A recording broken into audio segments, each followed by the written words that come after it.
사도행전의 시작입니다. 테오필로스님, 첫 번째 책에서 저는 예수님의 행적과 가르침을 처음부터 다 다루었습니다. 예수님께서 당신이 뽑으신 사도들에게 성령을 통하여 분부를 내리시고 나서 승천하신 날까지의 일을 다 다루었습니다. 그분께서는 순환을 받으신 뒤 당신이 살아계신 분이심을 여러 가지 증거로 사도들에게 드러내셨습니다. 그러면서 40일 동안 그들에게 여러 번 나타나시어 하느님 나라에 관한 말씀을 해주셨습니다. 예수님께서는 사도들과 함께 계실 때에 그들에게 명령하셨습니다. 예루살렘을 떠나지 말고 나에게서 들은 대로 아버지께서 약속하신 분을 기다려라. 요한은 물로 세례를 주었지만 너희는 며칠 뒤에 성령으로 세례를 받을 것이다. 사도들이 함께 모여 있을 때 예수님께 물었다. 주님, 지금이 주님께서 이스라엘에 다시 나라를 일으키실 때입니까? 그러자 예수님께서 그들에게 이르셨다. 그때와 시기는 아버지께서 당신의 권한으로 정하셨으니 너희가 알 바 아니다. 그러나 성령께서 너희에게 내리시면 너희는 힘을 받아 예루살렘과 온 유다와 사마리아 그리고 땅끝에 이르기까지 나의 증인이 될 것이다. 예수님께서 이렇게 이르신 다음 그들이 보는 앞에서 하늘로 오르셨는데 구름에 감싸여 그들의 시야에서 사라지셨다. 예수님께서 올라가시는 동안 그들이 하늘을 유심히 바라보는데 갑자기 흰옷을 입은 두 사람이 그들 곁에 서서 이렇게 말하였다. 갈릴레아 사람들아, 왜 하늘을 쳐다보며 서 있느냐? 너희를 떠나 승천하신 저 예수님께서는 너희가 보는 앞에서 하늘로 올라가신 모습 그대로 다시 오실 것이다. 주님의 말씀입니다.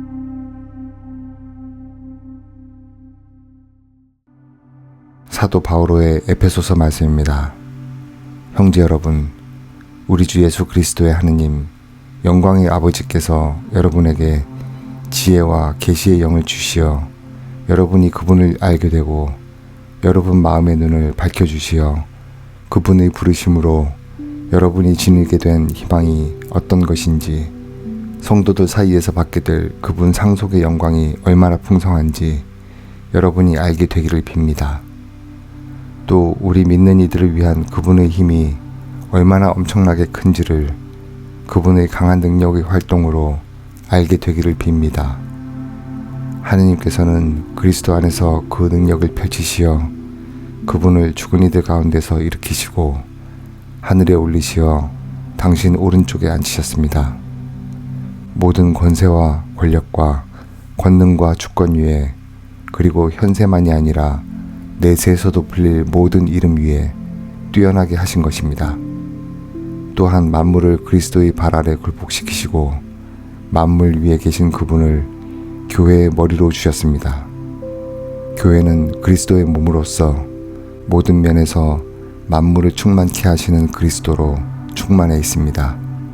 주님의 말씀입니다.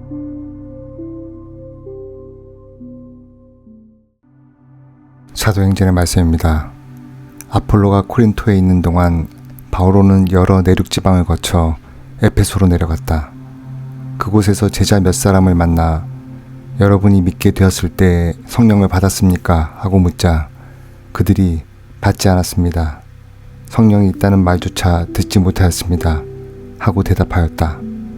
바오로가 다시 그러면 어떤 세례를 받았습니까? 하니 그들이 대답하였다. 요한의 세례입니다.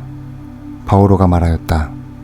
요한은 회개의 세례를 주면서 자기 뒤에 오시는 분, 곧 예수님을 믿으라고 백성에게 일렀습니다.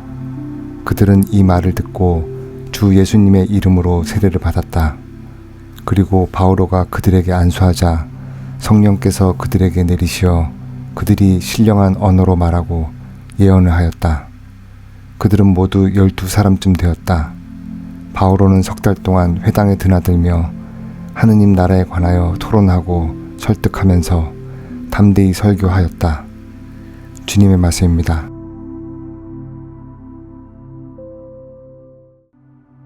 사도행전의 말씀입니다. 그 무렵 바오로는 밀레토스에서 에페소로 사람을 보내어 그 교회의 원로들을 불러오게 하였다. 그들이 자기에게 오자 바오로가 말하였다. 여러분은 내가 아시아에 발을 들여놓은 첫날부터 여러분과 함께 그 모든 시간을 어떻게 지냈는지 잘 알고 있습니다. 나는 유다인들의 음모로 여러 시련을 겪고 눈물을 흘리며 아주 겸손히 주님을 섬겼습니다. 그리고 유익한 것이면 무엇 하나 빼놓지 않고 회중 앞에서 또 개인 집에서 여러분에게 알려주고 가르쳤습니다. 나는 유다인들과 그리스인들에게 회개하여 하느님께 돌아오고 우리 주 예수님을 믿어야 한다고 증언하였습니다. 그런데 이제 나는 성령께 사로잡혀 예루살렘으로 가고 있습니다. 거기에서 나에게 무슨 일이 닥칠지 나는 모릅니다. 다만 투옥과 환난이 나를 기다리고 있다는 것은 성령께서 내가 가는 고을에서마다 일러주셨습니다. 그러나 내가 달릴 길을 다 달려 주 예수님께 받은 직무, 곧 하느님 은총의 복음을 증언하는 일을 다 마칠 수만 있다면 내 목숨이야 조금도 아깝지 않습니다. 이제 내가 두루 돌아다니며 하느님의 나라를 선포한 여러분 가운데에서 아무도 다시는 내 얼굴을 볼 수 없으리라는 것을 나는 압니다. 그래서 여러분 가운데 그 누구의 멸망에 대해서도 나에게는 잘못이 없다는 것을 나는 오늘 여러분에게 엄숙히 선언합니다. 내가 하느님의 모든 뜻을 무엇 하나 빼놓지 않고 여러분에게 알려주었기 때문입니다. 주님의 말씀입니다.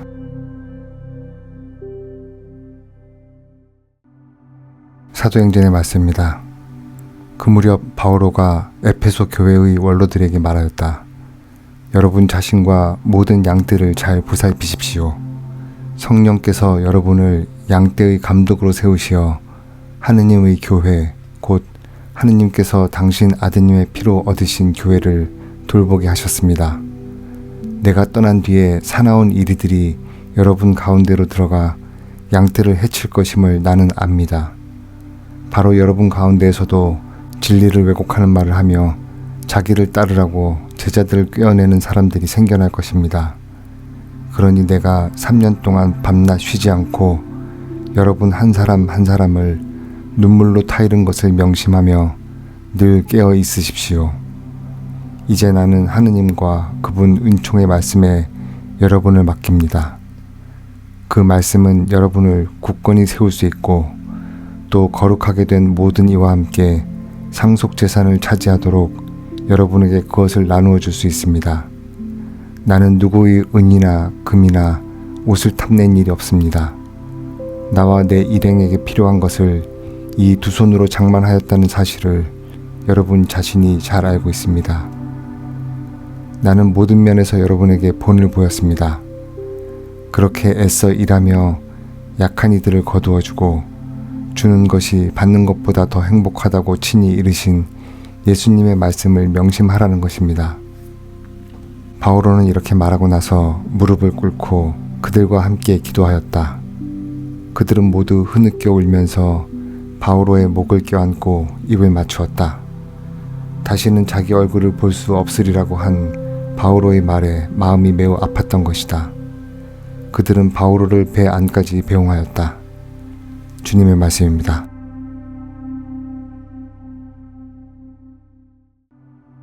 사도행전의 말씀입니다. 그 무렵 천인대장은 유다인들이 왜 바오로를 고발하는지 확실히 알아보려고 바오로를 풀어주고 나서 명령을 내려 수석 사제들과 온 최고의회를 소집하였다. 그리고 바오로를 데리고 내려가 그들 앞에 세웠다. 의원들 가운데 일부는 사두가이들이고 일부는 바리사이들이라는 것을 알고 바오로는 최고의회에서 이렇게 외쳤다. 형제 여러분, 나는 바리사이이며 바리사이의 아들입니다. 나는 죽은 이들이 부활하리라는 희망 때문에 재판을 받고 있는 것입니다. 바오로가 이런 말을 하자 바리사이들과 사두가이들 사이에 논쟁이 벌어지면서 회중이 둘로 갈라졌다. 사실 사두가이들은 부활도 천사도 영도 없다고 주장하고 바리사이들은 그것을 다 인정하였다. 그래서 큰 소란이 벌어졌는데 바리사이파에서 율법학자 몇 사람이 일어나 강력히 항의하였다. 우리는 이 사람에게서 아무 잘못도 찾을 수 없습니다. 그리고 영이나 천사가 그에게 말하였다면 어떻게 할 셈입니까?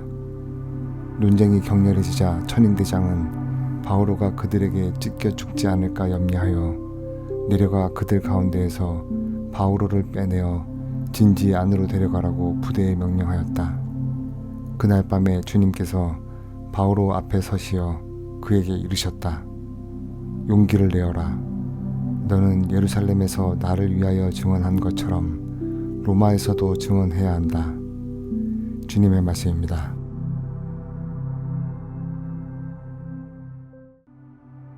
사도행전의 말씀입니다. 그 무렵 아그리파스 임금과 베르니케가 가이사리아에 도착하여 페스투스에게 인사하였다. 그들이 그곳에서 여러 날을 지내자 페스투스가 바오로의 사건을 꺼내어 임금에게 이야기하였다. 펠릭스가 버려두고 간 수인이 하나 있는데 내가 예루살렘에 갔더니 수석 사제들과 유다인들의 원로들이 그에 대한 소송을 제기하면서 유죄 판결을 요청하였습니다. 그러나 나는 고발을 당한 자가 고발한 자와 대면하여 고발 내용에 관한 변호의 기회를 가지기도 전에 사람을 내주는 것은 로마인들의 관례가 아니라고 대답하였습니다. 그래서 그들이 이곳으로 함께 오자 나는 지체하지 않고 그 다음 날로 재판정에 앉아 그 사람을 데려오라고 명령하였습니다. 그런데 고발한 자들이 그를 둘러섰지만 내가 짐작한 범법 사실은 하나도 제시하지 못했습니다. 바오로와 다투는 것은 자기들만의 종교와 관련되고 또 이미 죽었는데 바오로는 살아있다고 주장하는 예수라는 사람과 관련된 몇 가지 문제였습니다. 예수라는 사람과 관련된 몇 가지 문제뿐이었습니다.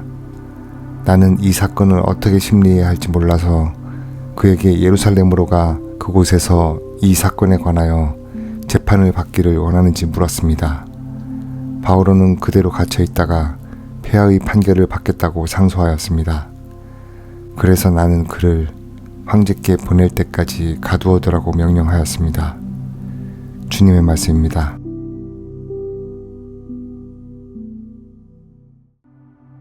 사도행전의 말씀입니다. 우리가 로마에 들어갔을 때 바오로는 자기를 지키는 군사 한 사람과 따로 지내도 좋다는 허락을 받았다. 사흘 뒤에 바오로는 그곳 유다인들의 지도자들을 불러 모았다. 그들이 모이자 바오로는 말하였다.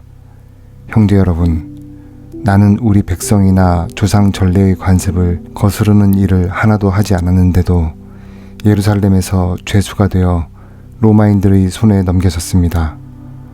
로마인들은 나를 신문하고 나서 사형에 처할 만한 아무런 근거가 없으므로 나를 풀어주려고 하였습니다.